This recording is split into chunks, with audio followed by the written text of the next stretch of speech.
آج ہم قرآن پاک کو گھر کے اندر صرف برکت کے لیے رکھتے ہیں، پڑھنے کے لیے نہیں، برکت کے لیے،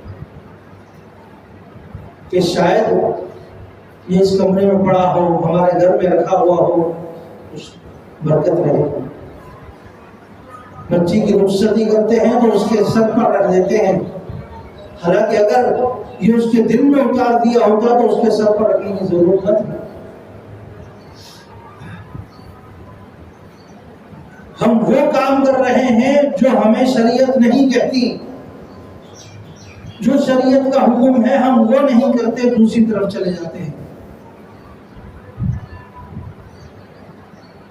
بچوں کو اگر ہم نے قرآن پاک سکھایا ہوتا، قرآن پاک کے مفاہیم سمجھائے ہوتے، قرآن پاک ہم سے کیا کہتا ہے؟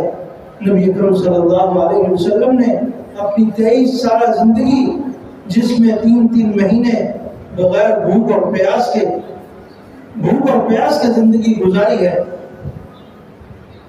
اس میں ہمارے لیے کیا پیغام ہے ہم یہ اپنے بچوں کو نہیں بتا سکتے۔ آج میری غلطی تھی کہ میں نہیں سیکھ سکا، لیکن میں اپنے بچوں کو تو سکھاؤں، میں وہاں سے ابتدا تو کر دوں ایک مرتبہ۔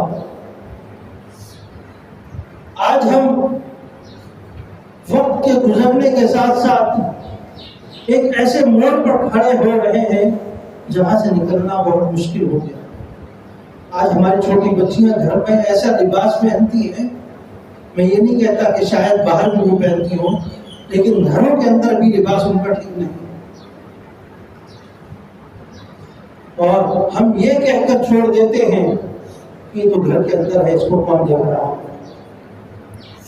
حالانکہ نہیں سمجھتے کہ آج اگر وہ گھر کے اندر پہن رہی ہے تو کل وہ گھر سے باہر بھی پہنے گی۔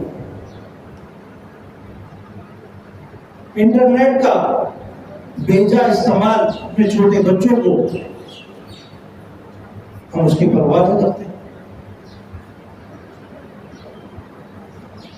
ہمارے بچے کس اسکول کس یونیورسٹی میں جا رہے ہیں ہمیں نہیں معلوم۔ اگر یونیورسٹیوں کے حالات آپ کے سامنے آ جائیں تو شاید آپ کی نظریں شرم کی وجہ سے جھک جائیں۔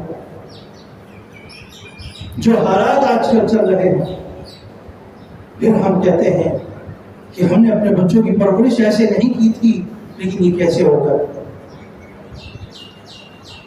جس وقت ان کی نگرانی کرنی تھی، آپ پر ضروری تھا، وہ آپ کے ہاتھ سے نکل گئی۔